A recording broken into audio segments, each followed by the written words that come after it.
फुलंब्री तालुक्यातील पाथरी येथे मारहाणी दरम्यान एकाचा मृत्यू झाला असून या घटनेतील 3 आरोपींना पोलिसांनी ताब्यात घेतले.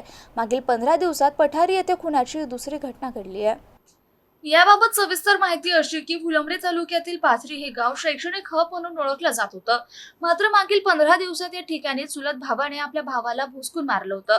या घटनेचा विसर पडण्याच्या आतच पुन्हा या ठिकाणी मारहाणीच्या घटनेत एकाला आपला जीव गमवावा लागला. त्यात मयत बाबासाहेब रावसाहेब मोरे वय 35 वर्ष, राहणार बनगाव तालुका, छत्रपती संभाजीनगर असं त्यांचं मूळ गाव होतं. मागील 15 वर्षांपासून बाबासाहेब पाथरी येथे सासरवाडीत राहत होता. 19 तारखेला रात्री दारू पिऊन जिन्यात थांबण्याच्या कारणावरून त्यास लाकडी काठ्यानं लाथाबुक्क्यानं मारहाण केल्याची घटना घडली. त्याला गंभीर मार लागल्याने फुलंब्री येथील शासकीय रुग्णालयात उपचारासाठी दाखल केलं असता डॉक्टरांनी तपासून त्यात मृत घोषित केलं.